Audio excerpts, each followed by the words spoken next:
Oh yeah, Abras are immediately just like, listen, you see the Abra, you eat the ball, and you hope to God Abra is just like, yeah, I'll stay. Yeah, because otherwise, Abra's just by default, fuck this shit, I'm out. Or you can just come to this casino and be like, no, this the Abra was definitely a good investment. Just like, listen, people want Abras, and Abras don't want to be with people, so we're gonna make it easy for them.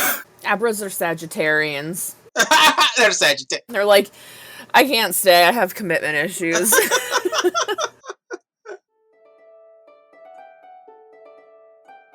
Hi everyone, this is Leo, the Geek Scorpio, wanting to introduce you to a continuation of the podcast episode, some of the real-world pop culture, myths, legends, and references we find in Pokemon Red, Blue, Yellow, and Green. These episodes are going to be longer than normal, so we will be breaking them up to make them easier to listen to. If you have missed us talking about some of your favorite Pokemon, check out a past episode. But for now, we continue discussing the Game Center in Celadon City, and the podcast are already in progress.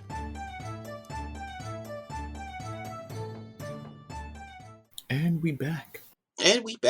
Okay, so according to Ben, I haven't even left Celadon City. So we need to reach out to Celadon City because this is where you have the Poke Casino. If Pokemon exists, don't trust me. Gambling was also going to exist. That's just a thing that's going to happen. Probably taxes too. Oh yeah. I feel like the tax is essentially just I like to believe so. Yeah. what the actual payment of losing on the Pokemon battle is. It's just like, it's your loser tax. It's like, sorry. It's like, only winners get to be rich here. So if you're going with the gambling corner, I mean, technically, is it really gambling when you're really just playing for tickets? No, legally speaking, if you're playing for tickets, it's not gambling. It's only considered gambling when money has to be exchanged of some sort. Yeah, when it has a monetary payout, then it's gambling. But these are tokens that also act as tickets. So, tax evasion at its best. No, not exactly. So the thing is that different countries will do different things to sort of get around that. It was a big thing, especially in Japan, where people would play pachinko machines. Oh, God. I hate that noise. Oh, I for can the already pachinko hear machines? it. Yes. Ugh. Yeah, because you play for like 1,000 balls into a pachinko machine. And that spits them all out in the course of a minute. Yeah. And you've got like 6 billion of those machines going all at once, and you want to literally stab a pencil into both ears. Just make it stop. And the laws for gambling, by the way, vary widely from place to place. So so what's happening here is not the same as what's happening there. So, for example, the state of Nevada, all gambling from almost any portion is still almost completely legal. Yeah. Well, and is it still specific to the area in Nevada? Like, it's only legal within like Vegas, within so far Vegas or whatever? No, it's the whole state. It's the whole state. The okay. state's managed. They have a gambling state commission for that.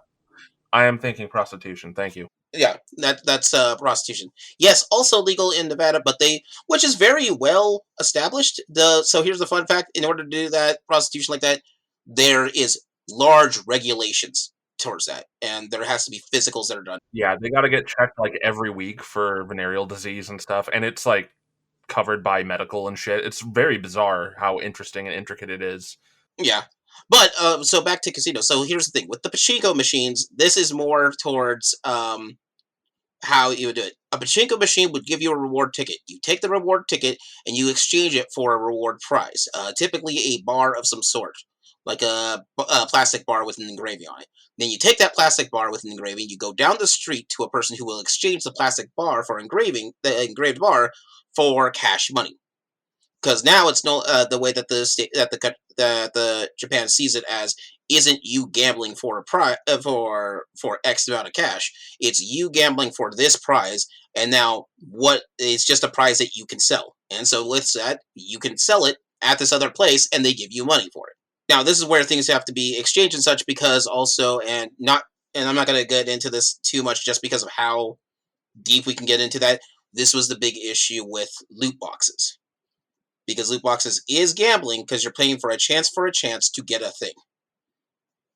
Even though in most cases it's not a cash, in most cases it's not a cash response, but it is a cash value, which is why these things sort of happen in this case. But yeah, Celadon City, as in many a game, such as Persona and such, there is a casino that you can bump into.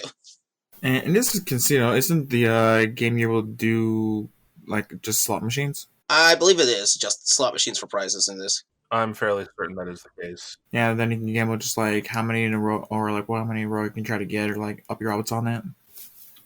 Which is funny from a programming standpoint. Setting up a casino thing like this is not as that difficult to put together. Mm-hmm. It is time consuming to put it together, so just kind of interesting that they did that. And I believe you can get some TMs and such from the prizes, Yes. the technicals and such. Yes, actually, variety of prizes. So 3 TMs, and I already got these things up. You can get TM23, which is for Dragon Rage, aka the most ass drag move of all times. You also got the TM29 Psychic, which at the current time is one of the most OP power move of all times. I think it's the second most powerful move next to Earthquake, right? Yep. And next to the last prize, which is Hyper Beam. Yeesh. Oh yeah. And along with that, you can also get Pokemon as prizes as well. And it looks like depending on the game you get, it can vary. Mm-hmm. So we're gonna start off with the red and blue one. Does that entail like illegal animal trade? Yes. No. Hold on, isn't this also an area where we find Team Rocket? Yeah, Team Rocket is running it, but I don't think it's an illegal gambling place. Mm-hmm. They don't hide that they're a casino. No, illegal animal trade. Oh. That's debatable. If you can win Pokemon as a prize for gambling. Look, it's no different than if you won a goldfish at a carnival, okay? I think that's the extension of it. Yeah, honestly, I was kind of thinking that. As much as I hate to use that descriptor. Imagine if it's like all you get is Magikarps. Wait, Ben, isn't that a prize? Isn't Magikarp one of them? Yep. Actually, no. What? No, Magikarp's not a prize. Goldeen? Actually, no. I want to definitely get more into the illegal talk thing, because I'm even just eyeballing the prize Pokemon. Half of them are found in the Safari Zone. Oh my god. Coincidence? I think not. Run by Team Rocket. It is like Safari Zone Pokemon halfway just... Ooh. Okay. But, for your cheapity cheap prize... So, in red, blue, and yellow, you can get Abras for only... Actually, about 120 native tokens. I'm just going to skip the tokens, just go red Pokemon. So, cheapest prize in getting any of them are Abras. But then in red and blue, you can also, next prize up is Clefairies. So you don't have to deal with having the struggle of finding them. Or if you got yellow, you can find a Vulpix. That is so weird. Old Pix is actually a good win, though. Some of those are really good wins. Yeah. Well, in the Abra, because they just piece the hell out in battle if you don't catch them in one ball. Oh yeah. Abras are immediately just like, listen, you see the Abra, you eat the ball, and you hope to God Abra is just like, yeah, I'll stay. Yeah, because otherwise Abra's just by default, fuck this shit, I'm out. Or you can just come to this casino and be like, no, the Abra was definitely a good investment. Just like, listen, people want Abras, and Abras don't want to be with people. So we're going to make it easy for them. Abras are Sagittarians. They're Sagittarius. They're like, I can't stay, I have commitment issues. Like, sorry, I am out. Alright. Now, let's see. Now, going down. And red and blue, you can actually get Nidorina or Nidorino in those. They also have different levels in them as well. Because on this looks like Abra is level 6. Clefairy is level 12. And Nidorinas and Nidorinas are at level 17. Now, I'm really thinking that the Abra level 6 is probably why it's such a low prize. Because during this time, it probably only knows teleport. So, if you get the Abra, yeah, I know it evolves level 16. How are you going to evolve it? It has asked for a moveset, and honestly, Magikarp is easier to evolve. Yeah, because at some point, even Magikarp will get... Yeah, actually, let me pull up Abra. So it has an attack. I'm kind of curious on Abra and see, like, what does it learn on what levels?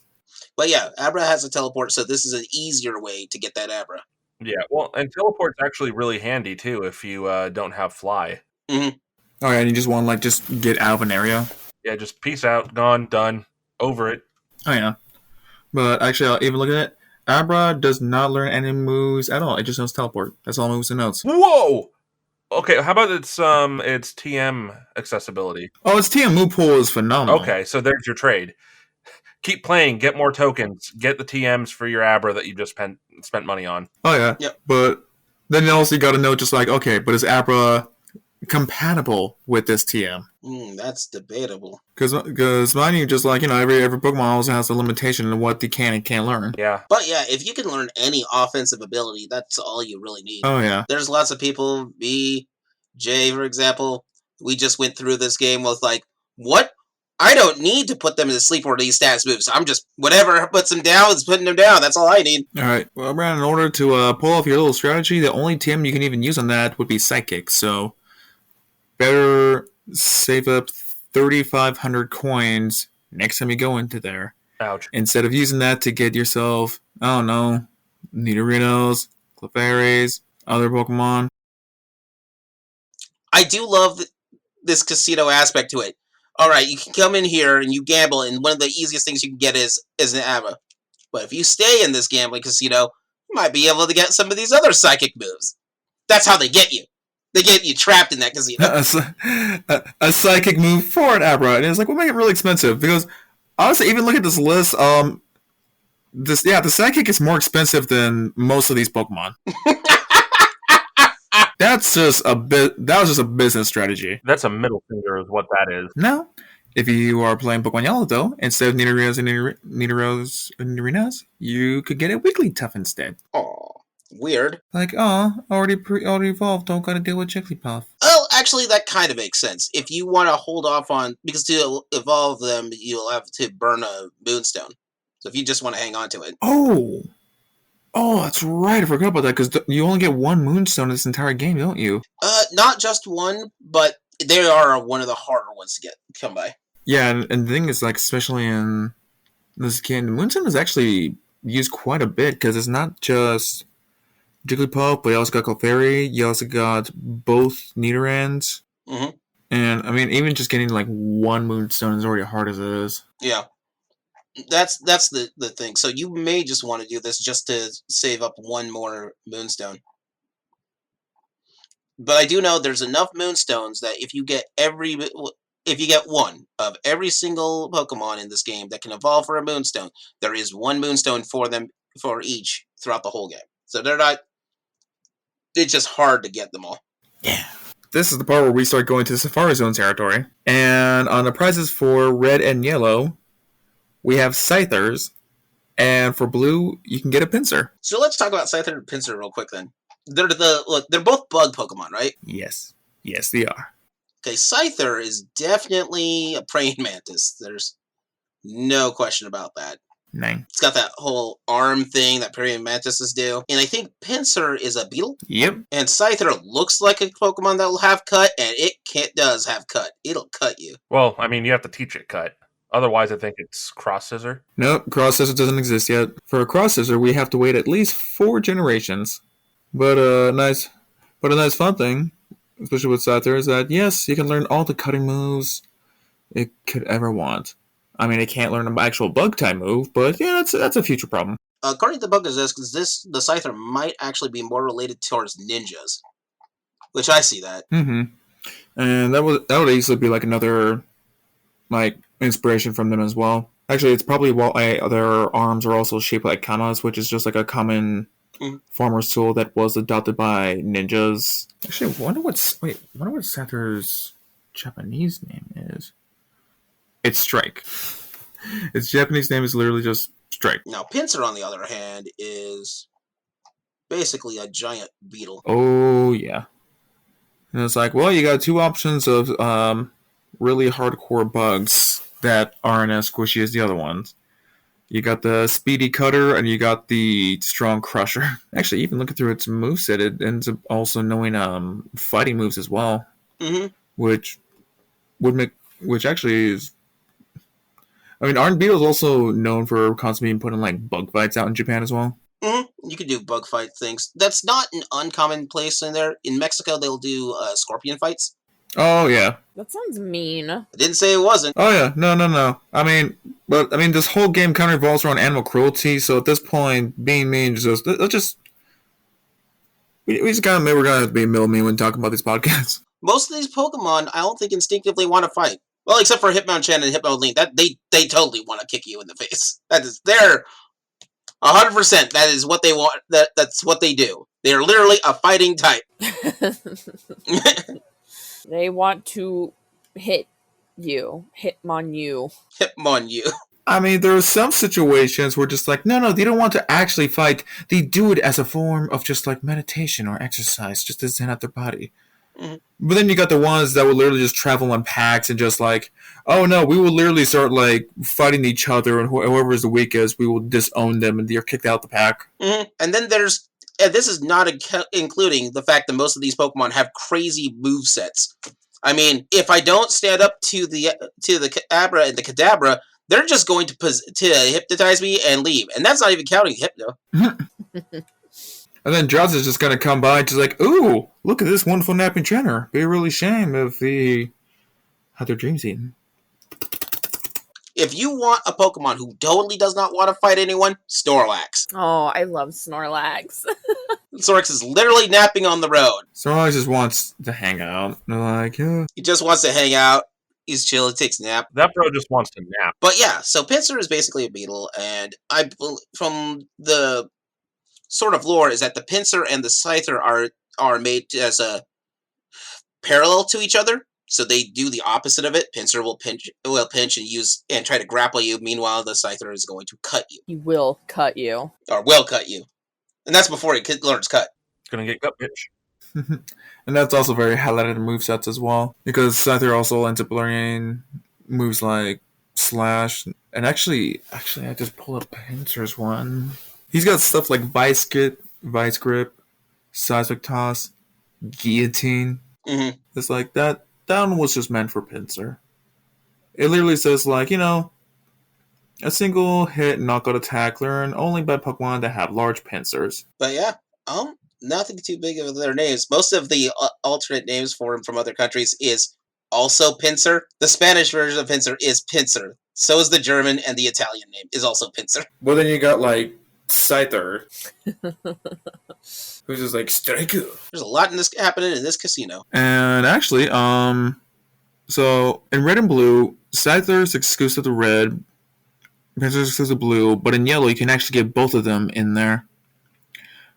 But that actually replaces another prize instead, where in Red and Blue you can actually get a Dratini. Dratinis. We got little noodle dragons. Or depending on how you choose to pronounce things, Dratini. Dratini? What? I've heard people call it Dratini. They're wrong.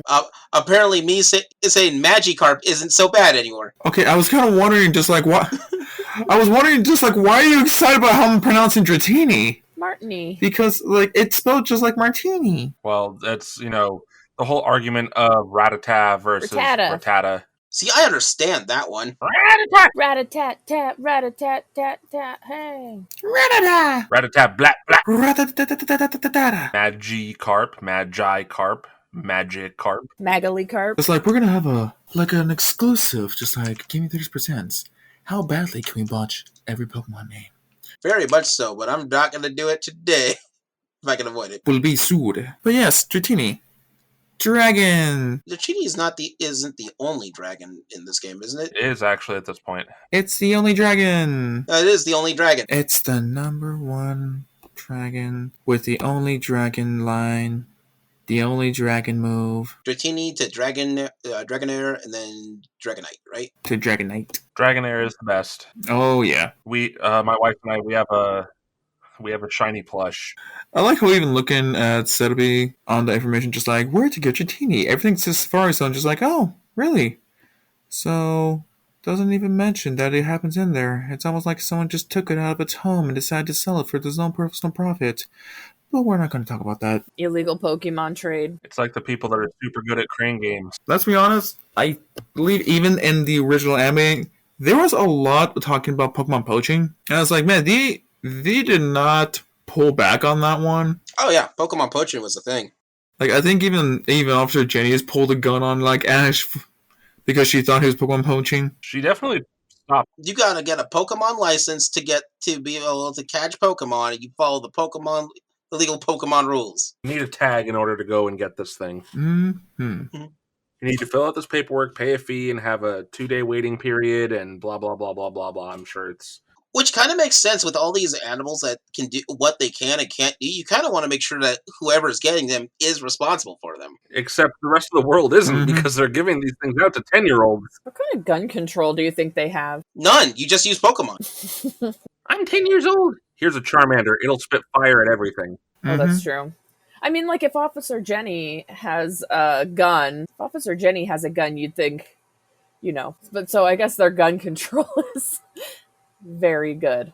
It's like, yeah, well, Officer Jenny has a gun. She's supposed to. She's a cop. She's the officer. Also, look, the biggest criminals here are like Team Rocket, and they don't use guns. They use other Pokemon, which can be debatably worse. They did try to use guns at one point, Mhm. and that got turned into a freeze gun or ice gun in an episode in the US. Then they cut out, I think, 2 other episodes total. Only one of them was gun related, and that was the Safari Zone episode. Because the Safari Zone man sticks a revolver in Ash's face. He doesn't just stick the gun in his face.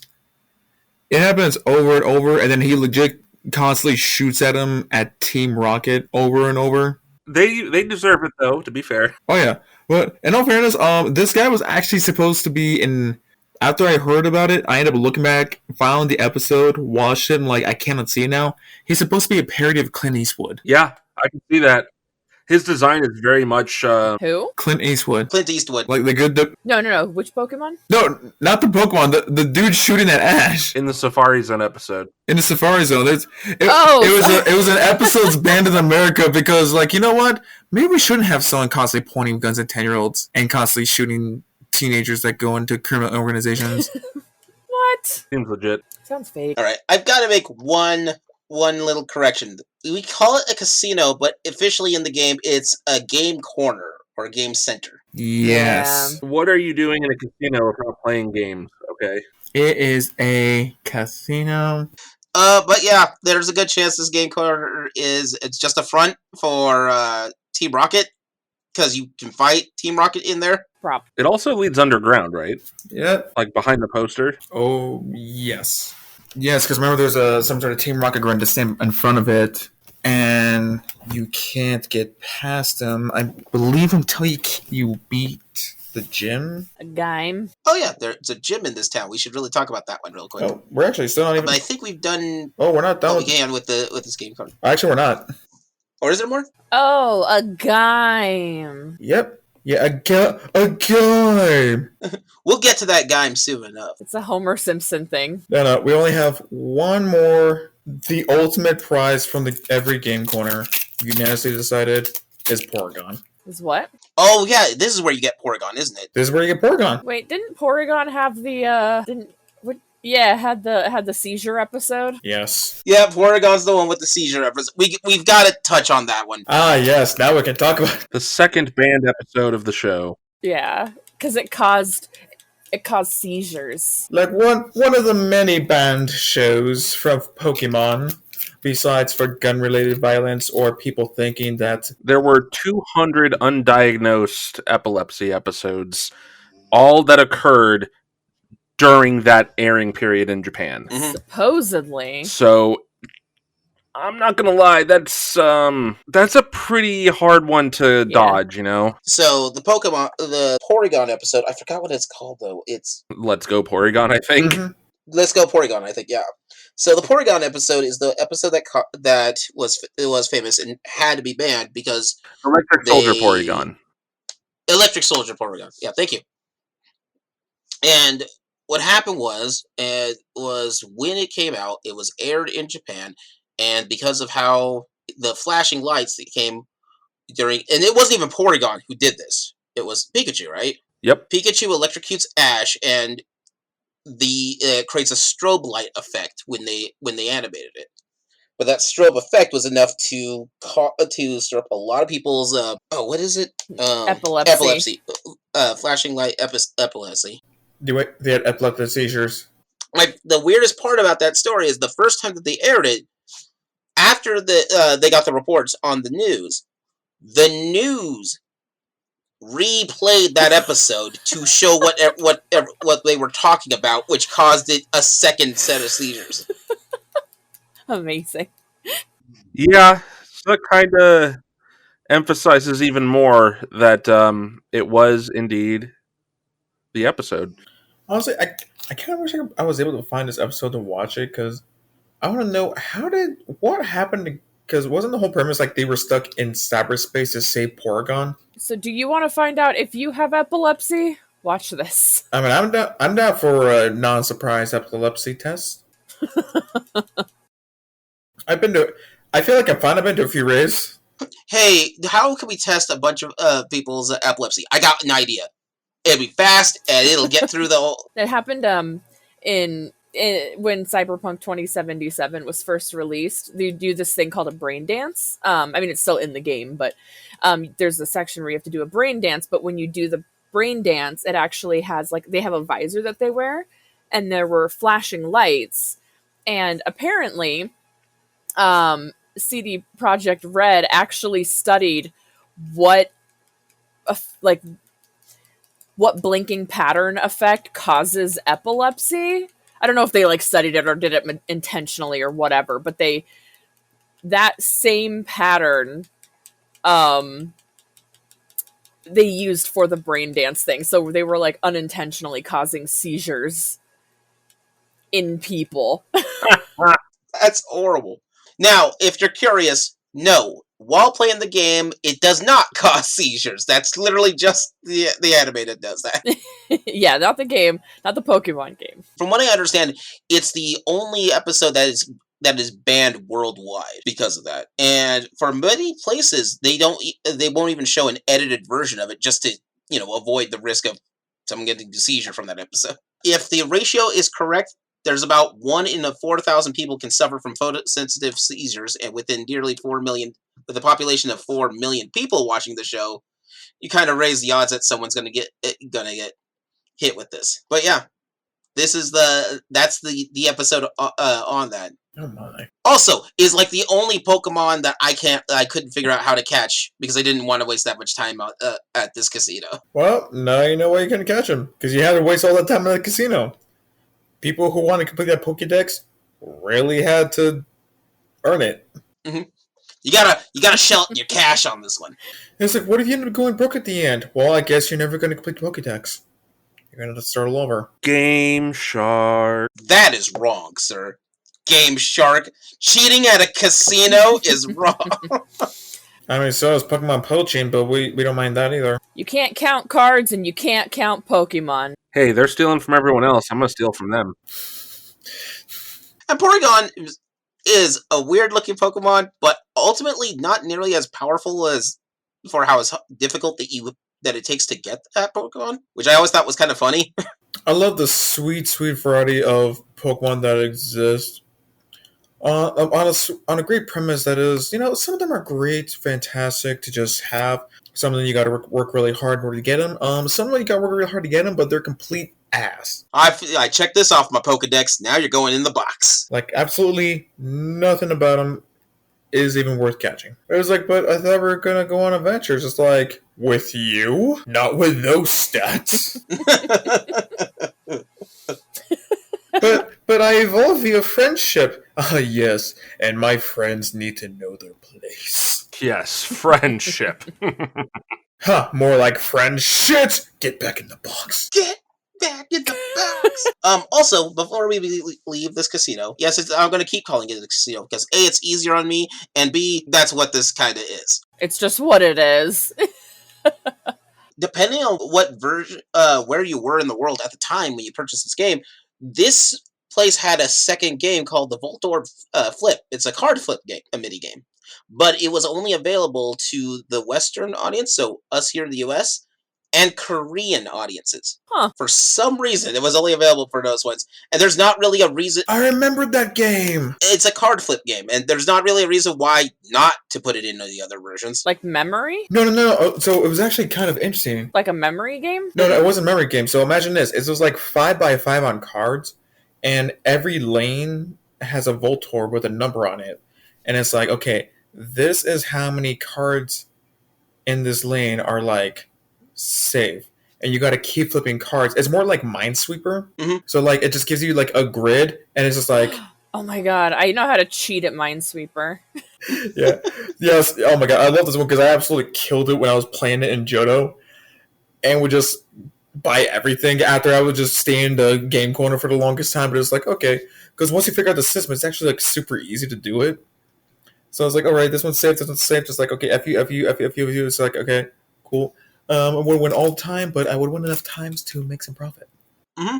But yeah, there's not really much of a reason why they would put it in one and not the other. And card flip games like this are not exactly a regional thing, so don't know why they did it. They just did it that way. If my understanding is right, it depends on, and I'll have to double check with Rob at some point, but it may be actually more related towards production. Like, it's a feature that they added in later and then realized it for different versions. Sometimes that can happen with video game production, where one version of it is completely different from another version of it, even though it should be the exact same game. It might also be like a local thing. Like some countries don't allow, like Australia is notoriously like kind of difficult about some things. Like if a game is rated like mature, a lot of the times they're more likely to ban it.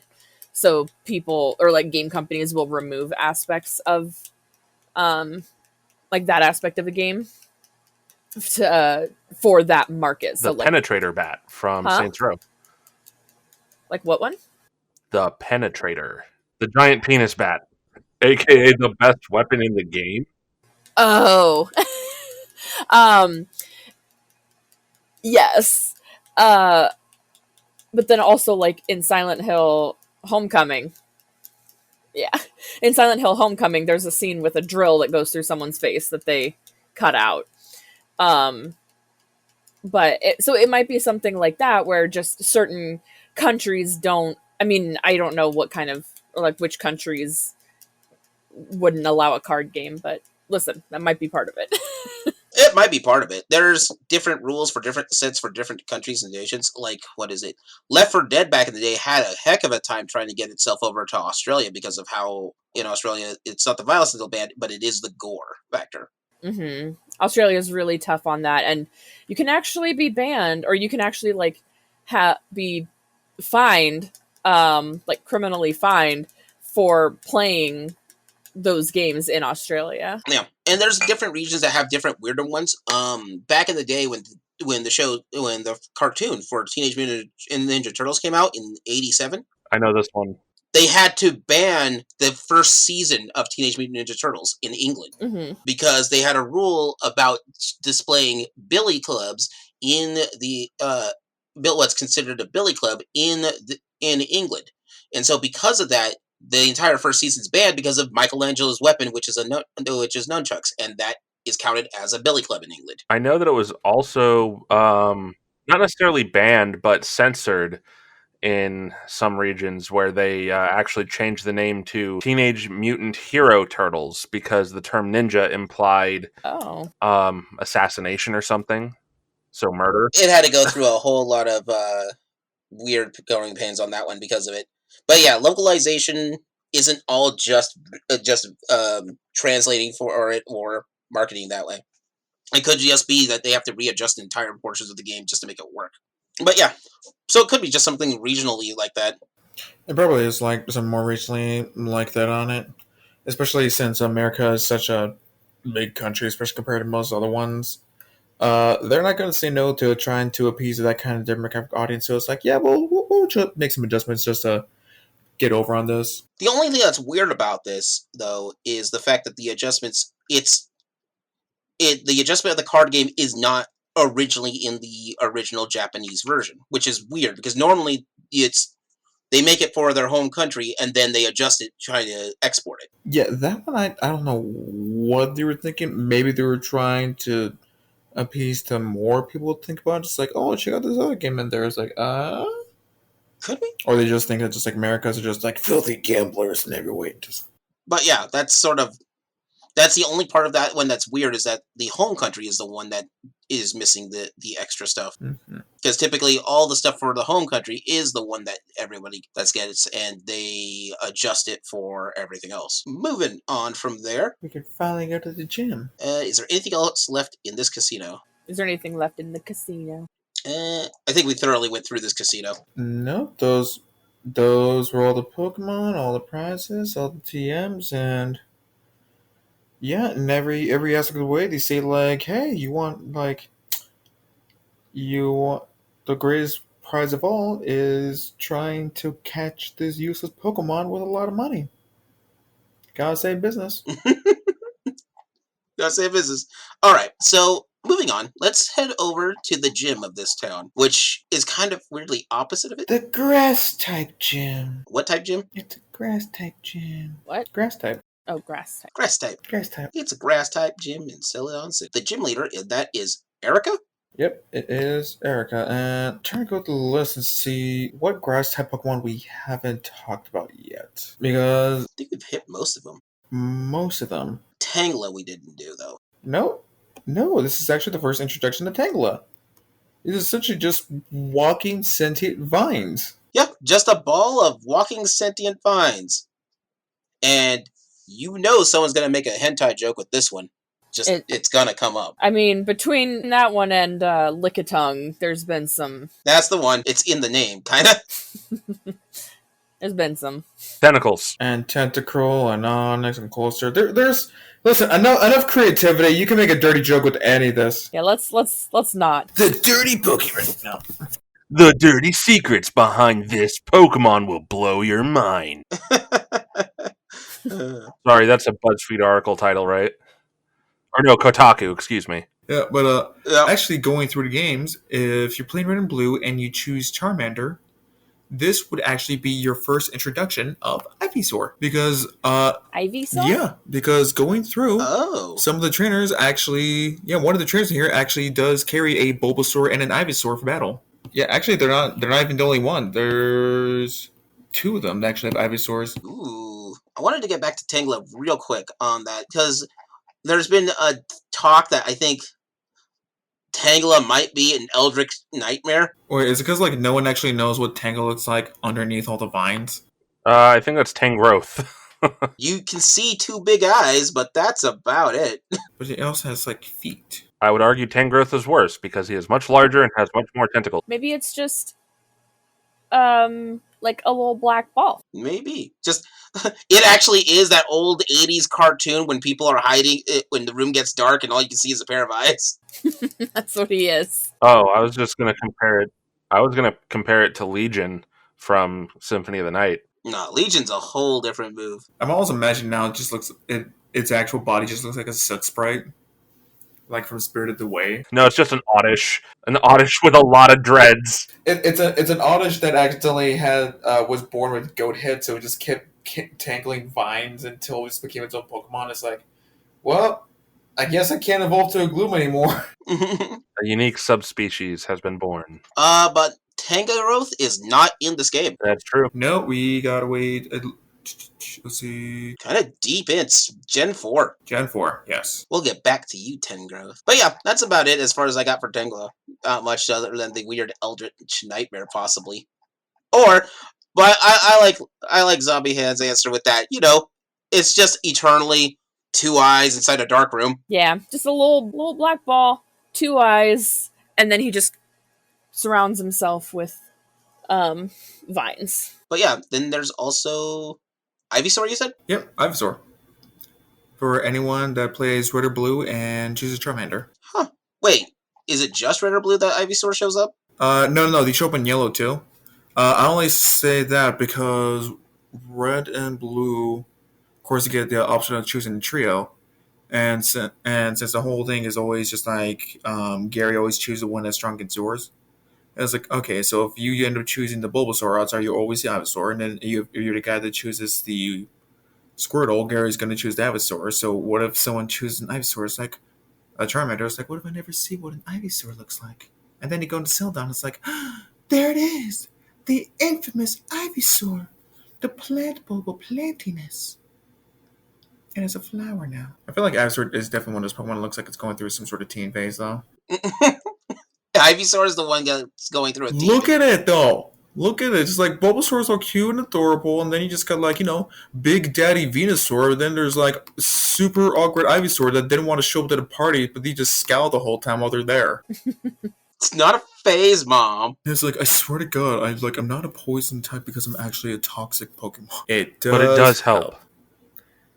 It's like, but just gotta have that freaking like stat bonus.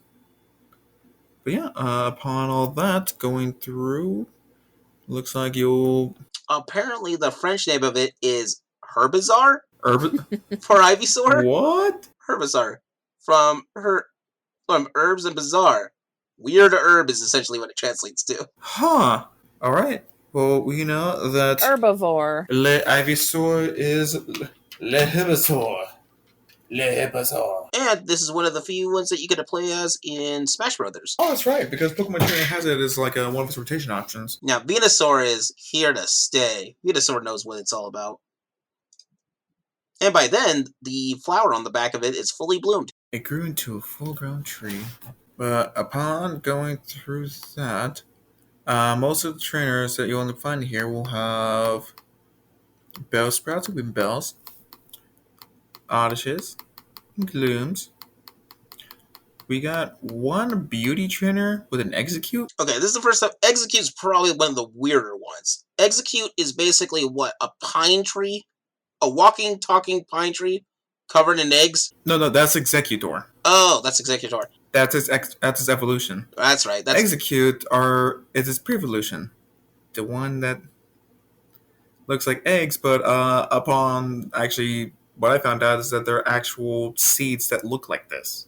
Do they all have eyes? Yes. Every one of the seeds do. Yes. And they're grouped together, right?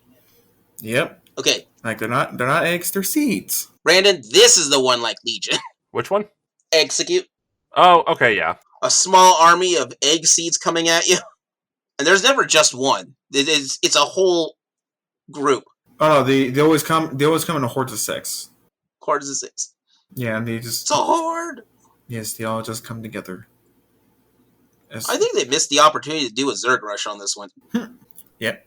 But in this, Execute is actually a grass and psychic type. Execute. And Execute just seems like a freaky Pokemon. It's weird to think that the grass type is the one with the weird Pokemon on it, Why? I don't know. There's some really messed up looking plants out in the world. I can imagine. Oh yeah, no, there absolutely is. I can believe that the grass types would be the really weird shit. It's a Simpsons quote that I love. Or no, is it the Simpsons or is it the Futurama? One of those two. They're like, we've got to protect the trees because the trees can't protect themselves. Except for that one Mexican fighting tree. Alright, so Accurate. I did some research on Execute, and its Japanese name is Tamatama, where when translated just means egg. Egg. Its Japanese name is egg. That makes me think of the dumb meme with the werewolf name and Moon. It's Moon. Damn it, Moon! And then it's evolved form Executor.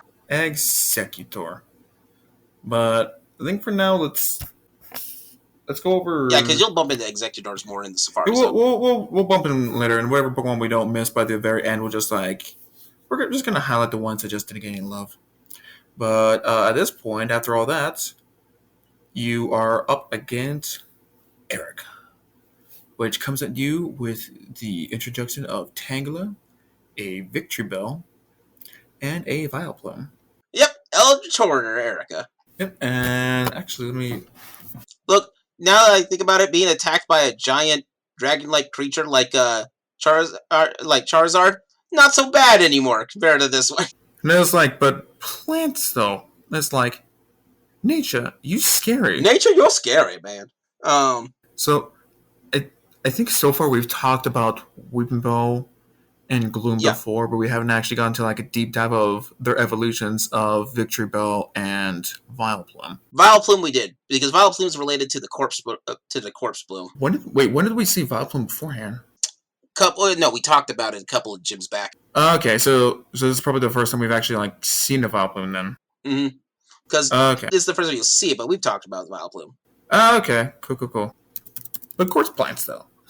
They're called that because they smell like... Yeah, they smell like death. I know we've talked about Bellsprout, but Weenie Bell and Victor Bell, Victor Bell, we talked a little bit about it earlier on.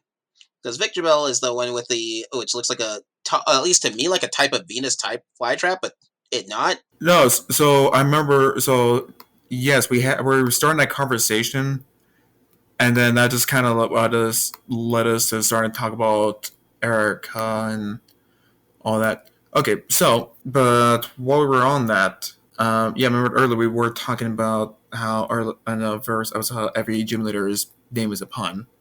And even Erica isn't just Erica. So the scientific name for the species of plants for heaths are called the Ericaceae. Scientific name for which plant? And this is the Ericaceae? The Ericaceae. Yeah, it's actually an entire family of plants. So, from looks of it, it's where you actually get your heath plants. I like to think that Erica is like that really, what is it? That really perky and fun-loving friend of yours who apparently is way into a whole lot of dark goth stuff. I love aroma smells. Aren't you literally surrounded by corpse blooms? Yep.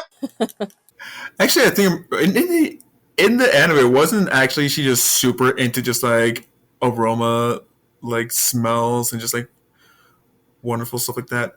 It's like, yes, but if they love you enough and they like you, they'll actually smell really nice. And if they hate you, they'll smell like rotting corpse because they hate you and your stupid face. And okay, so I'm also trying to figure out, looking up this whole Ericaceae plant species, they look like the species of lavenders that lavenders are from, because all it's just like a bunch of long stalks that are just little bulbs all around them. Yeah, the Erica plants is a genus of roughly 857 different species, and they're all flowering plants. Which makes me think Erica is your gym leader that smells super nice. Oh, which is also why the episode's just like, no, you must appreciate the wonderful, beautiful smell of all these wondrous flowers. It's like, especially you, Ash, and your stupid face. Just like, I don't want to. Man, he was so petty about like the smell of perfume. I was like, that was a moment that was like they were trying to just connect with all the super obnoxious like preteen boys and just like, I don't want to deal with any of that girly stuff. Like, grow up. You surround yourself with the Dutch corpse blooms like this, you'll want to smell vanilla at some point. Hey, I like vanilla. Vanilla's delicious. I'm that weirdo who thinks that's the best flavor of ice cream. Specifically vanilla bean. I like vanilla if you put chocolate sauce on it. Actually, one that I do like is getting like the super pure like Mexican vanilla. That's just like a tiny bottle, but that like a bottle that big is like $10. You just need like a tiny little droppy drop, but it makes it just so delicious. Oh yeah, it's like pure extract. And it's like no. It's like this is like vanilla intonation. This is vanilla. The neat thing about Erica, though, is Erica is one of the least changed names throughout all of the language regions that Pokemon have been released. Almost every version of it, Erica is just Erica. The Japanese version is Erica. The English, German, Spanish, French, Italian, and Vietnamese version is also Erica. The Brazilian and Portuguese version is Erica. They just don't change it very much. I think the only ones that change it is the Chinese language ones.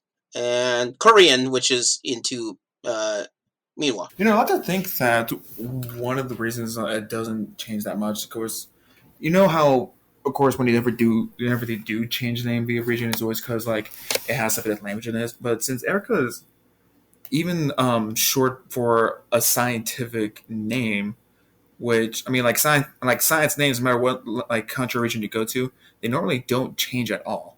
And it's like, no, this is just like what science calls them. This is just like what all the super nerds have agreed to just call it the super complicated version of it. It's like black hole. It kind of just says black hole right there in its name, and it's not. If you want the physics behind it, that thing's complicated. You want the name? Nope, got you covered. It's like, yep, not much thinking that one. It's a hole that is black, and it sucks. That's all it is.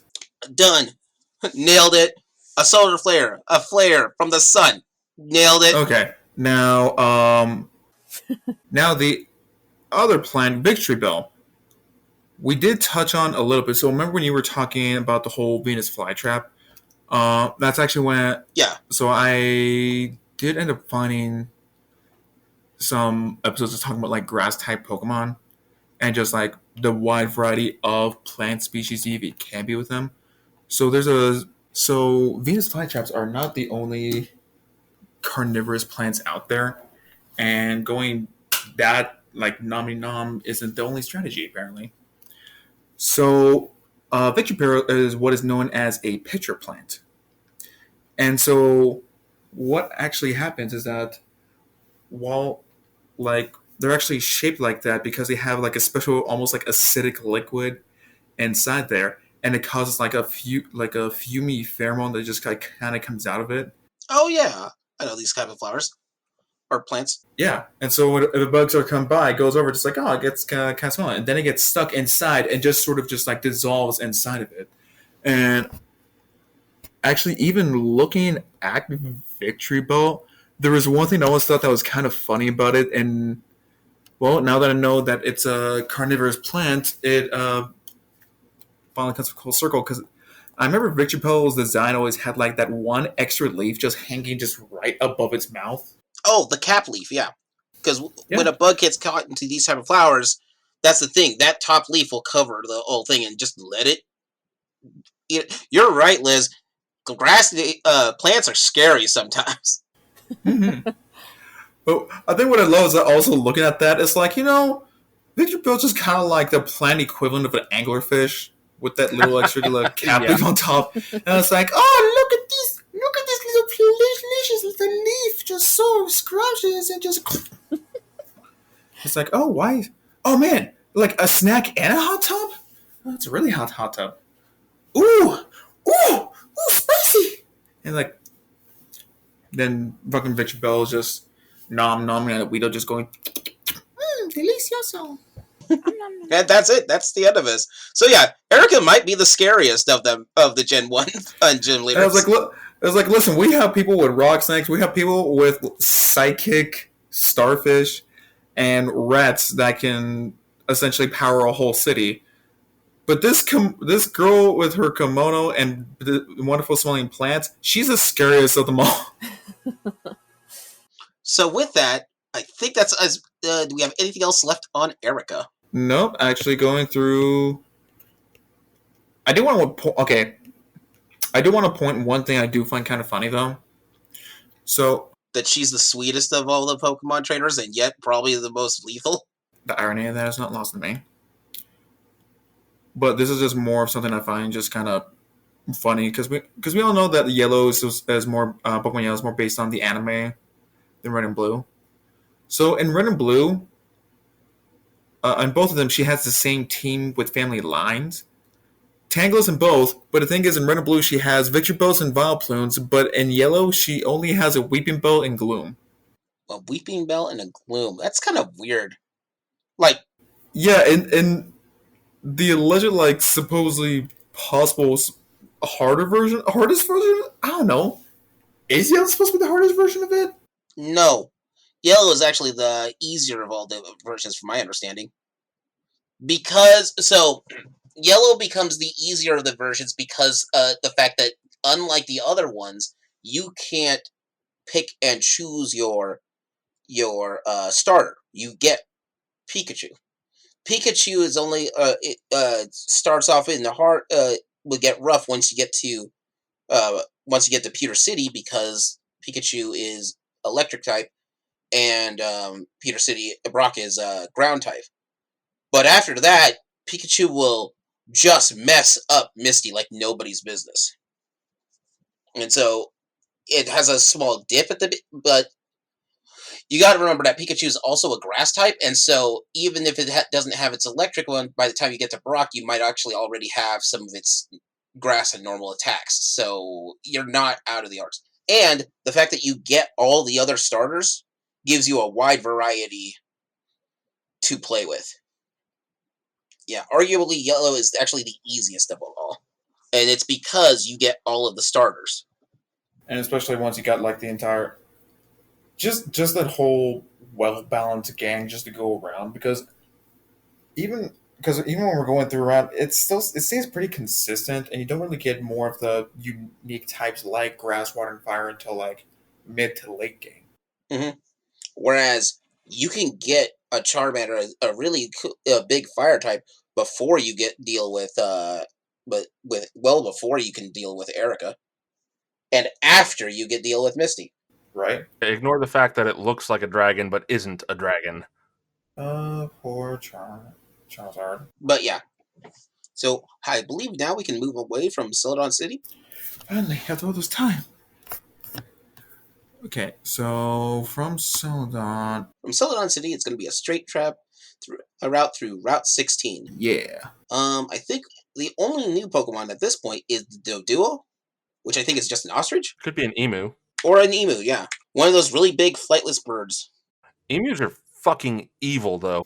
I mean, they did win a war in Australia. Yeah, there's legitimately... Emus have once won a war. Well, it's because like they're so damn fluffy that you can't really tell where their bodies are.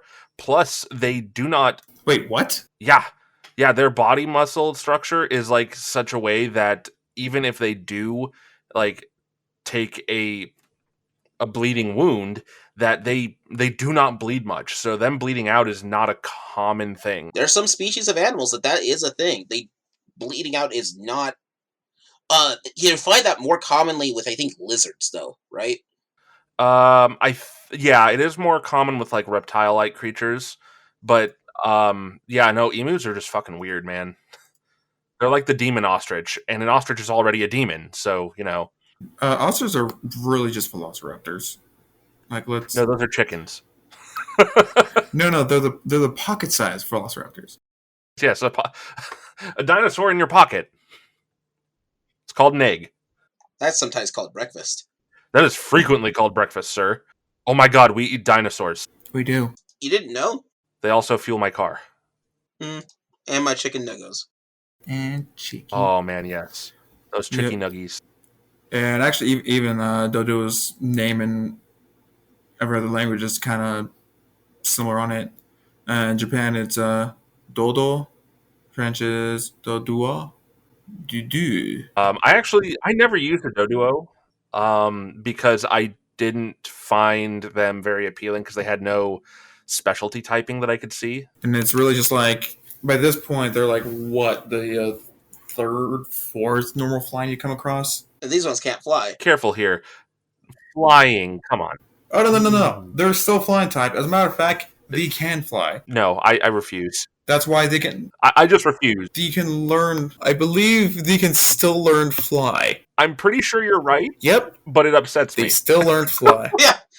According to the Pokedex, these are more related to ostriches and emus. Because according to the Pokedex, a doduo can run at 60 miles up to 60 miles per hour, while Dodrio can only run at about... The evolution is about 40 miles per hour. Now, why that's important to note, and why I say miles per hour, is because in the English translation of that, 60 miles per hour and 40 miles per hour is the average speed of both an ostrich and an emu, respectively. 60 miles per hour or 100 kilometers. That for an ostrich, because ostriches, it can get really fast. Like crazy. And an emu can go to 40 miles per hour or 60 kilometers per hour, which kind of is interesting to me because that means that the evolution is slower, but again, they have a whole extra head on top of that. What about brain? Is it intelligent? I don't know.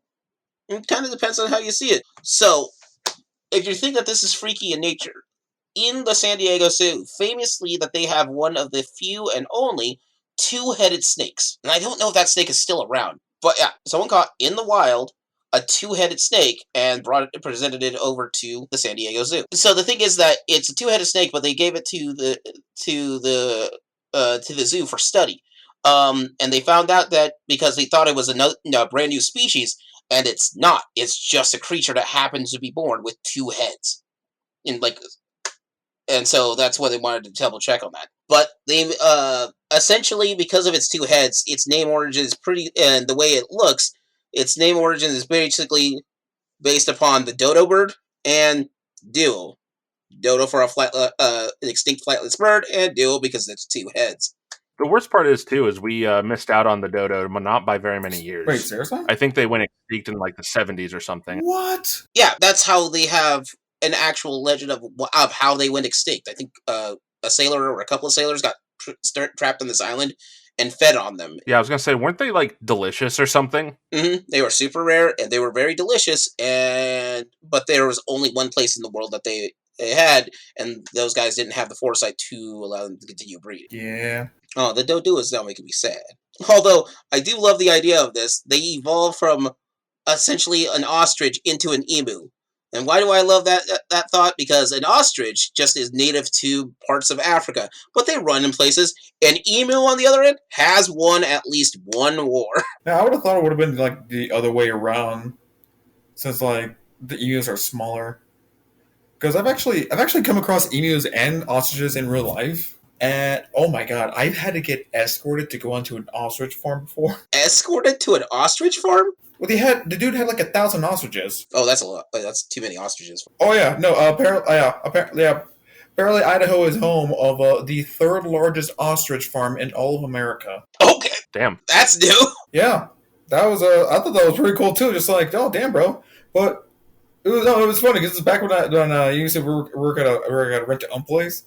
But I was just delivering like a couch to him, and he's like, "Yeah, I'm gonna need you guys to like kind of like just stay at our gate, and then I'll come over, and then you guys can follow me in, just like in case we get lost." I'm like, no, like nothing bad, nothing bad, just the ostrich is kind of spooky easy. But when we got there, one of them actually did kick the fencing and broke the bolt off, like clean down like the center of it. This bolt was thicker than most people's thumbs. Jeez, that's like. And it's like, oh my god, I would hate to get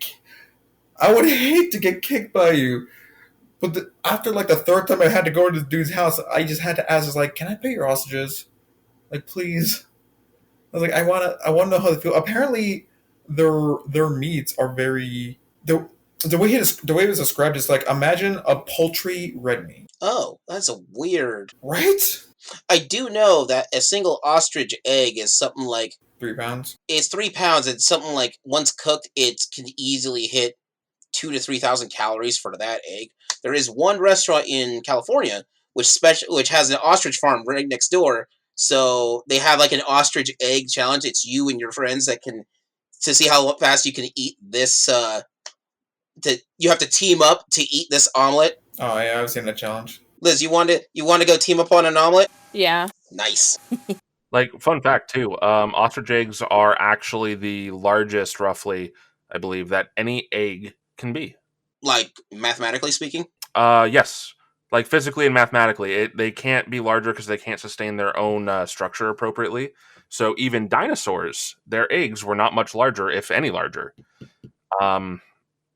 Just because of the whole principle of how an egg structure works. I wish I could remember off the top of my head, but it's a thing in engineering and in physics.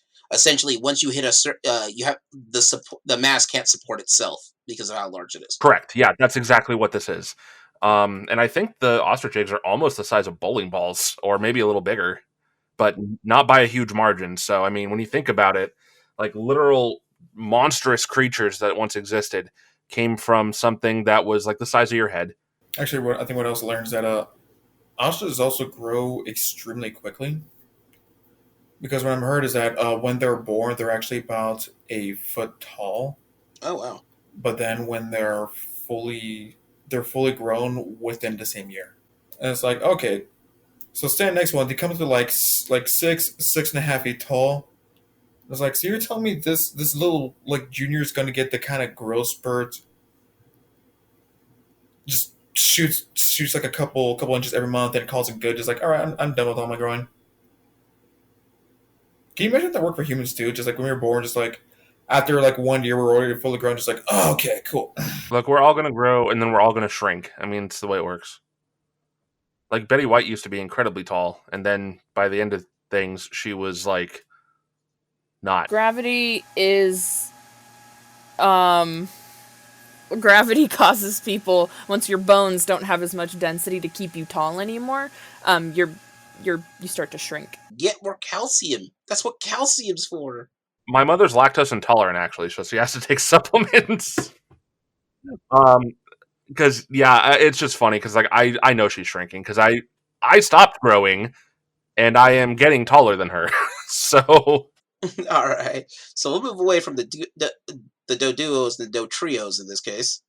We're making our way through from Route 16 to Route 17, numerically this time. 16 going on 17. Hold on, did we talk about the bikers? I don't fucks with them.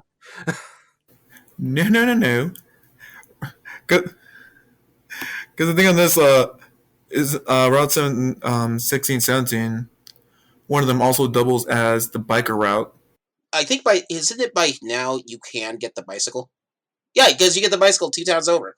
So yeah, this is also known as the bicycle route because you can the next place that you'd get to. This is technically the fastest way to get down there because the bike route is just a bike route. Yes, by now but it's a straightaway. Mm-hmm. Doesn't it also force you down the hill? Like you don't, like you can't, like you can not, but it's like very slow going if you try to go back up. Yes, actually, no, that was actually just a thing with it. We're just coming down from it, going from Celadon to Fuchsia. It was always just like a super fast beeline downhill, but then So going it up was is a essentially about as single fast as route walking. that goes straight If down. that, I mean, my God. And when you're going down that route, it's just a straightaway, so you can easily just bypass this entire section just by going down the bike route. Mm-hmm. You can stop to fish if you want to, but that's about it. Oh yeah, you gotta really try on that. But of course, when you go down a bike route and going across all the bikers, you gotta deal with their massive surplus of frankly fightings and poison types. Yeah, going through, we got nothing but Grimers, Coughings, Mankeys, Machops, and looks like there's always going to be at least one dude with a wheezing. Oh yeah, we're all gonna mess you up, and Frank is over here is just going to, I guess, hang out or something. So, in conclusion, if you get that Abra from the game corner and teach it Psychic, you can sweep through the entire biker gang. Because what are they going to do? Because psychics are over by OP on this point. They're not just OP, they're also strong against fighting and poison types. So not only that, you essentially have Goku, but Goku has a type advantage too. Coughing, wheezings, mucks. Yep, you will be able with one psychic type. You can sweep. Actually, I think that's what happened when I played there back in the day. I just swept through that place. Ignore. Yeah, I used to do the same thing because I think regular Pokemon I would usually have my team a lot was Drowsy and Hypno, but yeah, I just absolutely just love using that as a psychic type, just to annihilate everybody with it. And then I'd find someone with the worst psychic types, then I'd get my ass kicked and essentially be dead after that. But yeah, that's Route 17 for you. It's a straightaway at the biker gang. No new Pokemon that you bump into unless you've got the yellow. So moving on, that brings us up to Route 18, which now brings you to some of the Raticates. Rattata's bigger and meaner brother. Yeah. It's like Rattata, heard you've been talking Smackata, and decided to grow up. And it's like, I'm gonna beat you. I'm just beat you now. There is kind of an interesting route around here with some of the trainers. Because it looks like the trainers around here are all bird keepers, and this is actually where you would be first introduced to Dodrio. Well, what a time to bring back the conversation on big ass birds. But we've already talked about the big birds. Big birds that got scary. Alright, I guess this now moves us over to Fuchsia City. Yep. And in Fuchsia City, I believe the two top highlights fuchsia, like Fuchsia? the color. Yep. Which I think is a weird red. Maybe. Perhaps. Like a reddish purple. Liz, tell me what fuchsia is. I think it's purple. Hang on. Fuchsia. Oh, fuchsia's actually like it's like a pinky purple. A pinky purple.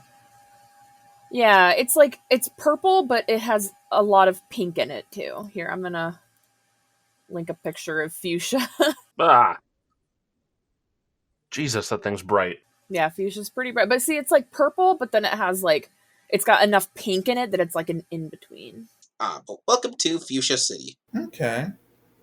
Yeah, I believe in Fuchsia City, your top main attractions are the Fuchsia Gym and the Safari Zone. Mm-hmm. Let's talk about the Safari Zone is going to take a bit to go through, so let's talk about the gym first, then go into the Safari Zone. All right. Well, I believe we have talked about how Kanto actually has the biggest surplus of poison types introduced out of any Pokemon species. You like introduced or just in general? Oh no, just like in general. So like out of like the 150, I believe 30 of them are poison types. Wow. Yeah, because you got those few that are actually like single poison types, like like your Coffins, your Atkins, but then you got all those poison types, like the Oddish line, like the Bulbasaur line, like the Weeping Bow line. So it's like just right there, that's like 9 Pokemon. But then you got the poison flying type ones like Zubat. But then you got the poison bug ones like Beedrills and Venonat. And that's a lot of poisons. Oh yeah, like this is I think Kanto's poison type ratio was the biggest ratio of a Pokemon species ever introduced out of all of them. Huh. I think one that can even compare is water type Pokemon in Hoenn, and which is really saying something because half of that region is ocean. As a matter of fact, there are 3 HMs that are all ocean based. This poison type gym is also where we find our ninja, Koga. He's a straight ninja. And actually, I believe in his gym, what's super neat on it is he goes on to the ninja thing that they actually have invisible walls.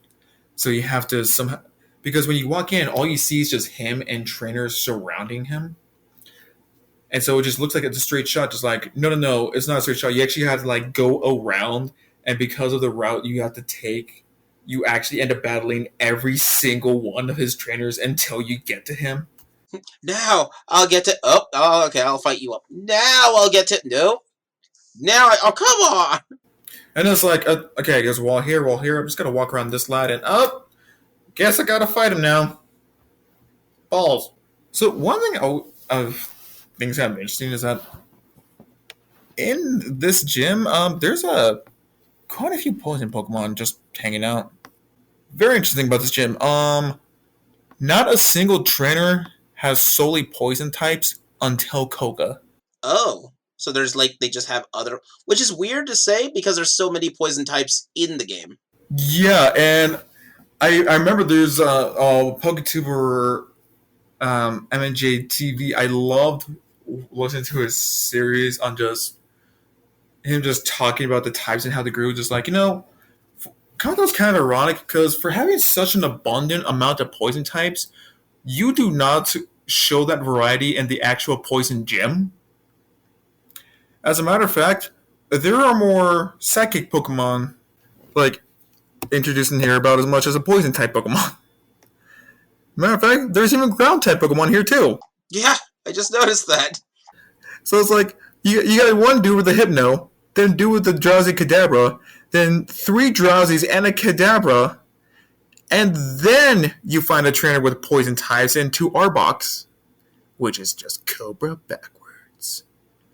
Then you got our favorite socially awkward Armadillo Sandslash. I love him. His design is just amazing. I know, I love him too. It sucks that he's competitively worthless, but I love him. I would love to get a plushie in him, and I've seen these designer Pokemon shirts, and I would like to get his design because his design has a really nice pattern to it. For Sandslash? Oh yeah, I like Sandshrew. yeah, but yeah. Even going through to Sandslash, Arbok, Drowsies, Hypnos, Kadabras, and then Gym Leader Koga coming at you with at least 2 coughings, a muck, and a wheezing. Unless you fight him in yellow, where he has all Venonats except for his Venomoth. Wait, seriously? Seriously. Once again, leading to my credence to my theory, yellow's the easy one. I mean, on the other hand, there was also about a 10 level difference between the trainers who battled him and him himself. His Venomoth is level 50 as well. Look, Venonats is basically just a gnat. Venomoths are based upon moths. That's pretty simple. So you just get one fire type, and the Venomoths should, in theory, just won't stop circling it and wanting to get closer and closer to the fire until it's too late.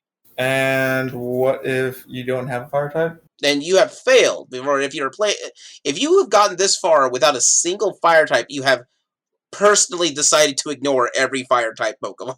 Now, to be fair, there's really not a lot, like, in the first gen. I think there's, like, not including evolutions. I mean, you've obviously got the Charmander line, and then you've got Vulpix. Ponyta line, Growlithe line, Vulpix line. Magmar is there, but we haven't found and been introduced to him yet. You haven't gotten to Magmar yet. So there's like 5 total, I think, right? So the thing is that there's a town that gives you a Vulpix. So you have to... And Vulpix is already a fire... Vulpix is a fire? It is Or fire. normal fire? Or is it just normal? Not including Flareon. Not including Flareon, because that's a... Oh yeah, Flareon! Not including Flareon. Yeah, which you have to... Yeah, it is a conscious choice to come in here without a single fire-type Pokemon, is what I'm saying. Yeah, I get Right. it, but I also want to say that it's... with. Or you're playing Nuzlocke and you've just really screwed yourself on this one. Oh no, that'd be horrible. I was gonna say, it's like, wouldn't it still be better to come in here with a psychic type? Because not only are they like the most god tier, but they're also strong against poison. Yeah. Psychic's strong against, like, everything, just because Psychic is broken in this, like, build of the game. I mean, like, there's some. Man, there's not. I can feel the stretch in there. I mean, it's kind of there if you just reach up far enough and just kind of just touch it a little, just a little touch. Reaching so far up there that you'll never find it. Yeah, but I also agree that at this point it just you even if without choosing Charmander, you have at least 3 options. Now, Venomoth, on the other hand, Venomoth is venomous and a moth. It is in the name. I also believe that Venomoth, last check, does learn quite a few psychic type moves. No way, really? Which is also why that it's... Venomoth's a moth. Actually, I think Venomoth shows up quite often in Sabrina's gym as well. Although I like its Japanese made Morphon. Oh? From the name Metamorphosis. Oh, right. Oh my god, I forgot about that. I like how some Pokemon, we have to go through large reaches and stretches in order to figure that out. Like, Charmander has to be a flaming type of salamander, and a very particular one. Venomoth, done. Venomous moth. Nailed it. What does it look like? Well, it looks exactly like a moth. Alright. It's a moth that flutters and poison powder comes out. Genius! Now, have we also already talked about more into Arbok? Because I know we talked about Ekans. Just a little bit with its name, because Arbok is Cobra. And Ekans is Snake. Snake, yeah. With the way that their names are typed out. But Ekans is exactly a snake, and Arbok, it looks exactly like a cobra. I feel like this is just like Castlevania's Alucard. So, do you know any vampires? No. Just don't look too close at my name. I might know one vampire. He's like, hey, Alucard, did you notice if you spell your name backwards, it's supposed to... Shut up! We don't talk about him. What? I didn't see that, you idiot! Is it because Alucard can be viewed through a mirror, unlike Dracula? You're not supposed to say anything! Yeah, quiet, you! I think that's it as far as Koga. There's not much. Koga's a ninja, and that's about it. Eventually, an Elite Four member Yep. Eventually, he becomes Elite Four member in the other in generations. the next generation, actually. Yes, actually, yeah, the next gen. But are we gonna come back to Kanto if we start when we start talking about the JoJo games? Or are we just gonna skip all that? We'll skim through those ones. Like, we have to because some of the other games will let you go back to Kanto. Yeah, those get repetitive. Okay, so in that case, so we'll talk about Koga again once we're back at Johto, but Mhm. I do want to put in that when he becomes a part of the Elite Four, that his daughter Janine is the one that takes over the Fuchsia City gym. Nailed it! And what I love about her name is that when you take away the E, it's literally just ninja backwards. That's all I got. It's like it was meant to. It's like, listen, man, it was supposed to happen. All right, they're supposed to be having the puns. Apparently, like poison and ninjas just kind of go hand in hand. So They you did might as poison well you. just put the name ninja backwards. Gee, I wonder if Koga means anything. I think Koga's a school. Because apparently there actually is a Koga clan that once existed back in Japan. Oh, which would make sense why they decided to name him Koga, because he's just one giant ninja pun. Okay, and I also want to say with the amount with the amount of repeated poison types that Koga has and the amount of variety there is of poisonous options, why? Like, why? That's like, what? Why not have more variety of poison types? Like, why have one line of Pokemon, and three of them are Venonats? When you could literally he could literally come at you with an Arbok and a Muck and a Weezing and then Venonat. And there's like an actual variety. And it's like, oh, I am now able to counter all of your other types because my poison also have other types. I feel like I always get wrecked by Muck and Grimer. They're gross. Well, I mean, like they can like poison and stuff, and I feel like Mhm. I never fare well against them. You know that chip damage just really starts hurting after a while. Because Yeah, because they, things like even with the poison type moves, they end up looking at a bunch of them. Even to this day, there's only like two of them that are like up to like 120 strength, and it's actually very rare because they rely so much on the actual chip damage throughout battling. chip damage is real in this. Oh yeah, and yeah, poison types definitely make sure. Actually, I wonder if poison at the time was more considered a more physical or special move during the time. I think it's a special move in Gen 1. Yeah, because if they were classified more special, then they could also like semi benefit off the whole like um special um special split that didn't happen until Gen 4 because the special attack and special defense was just one category, so it would also help up their stats on that. So now you got like decentish stats with chip damage, but they're also the one that is most likely to get their asses handed them by psychic types. Mm-hmm. But yeah, Muck. I think that's about it for this town. The town itself changes a lot when it gets to the other gens, but for right now, like outside of this and finding your rival's grandfather, and you have a nice conversation with him, but that's about it. I don't think he gives you any real insight or anything like that. All right. So I think that's about it for this town. I'm gonna call it here before we get into the Safari Zone. Um, yeah, the Safari Zone is something like 20 different new Pokemon you can get right then and there. Oh yeah, that's where you start getting introduced to some more really rare stuff. But I think we've actually covered quite a few of them already. So like we already covered like Dratini and Pinsir and Scyther, and I think like the very few we gotta actually cover is like maybe like Tauros, Lickitung, Chansey. Okay. So yeah, I guess I'm gonna call it here then. Alright, gang. Looks like we just got through another Pokemon adventure. Yeah. Yeah. Yeah. Pika Pika. To another Pika adventure later. Pikachu.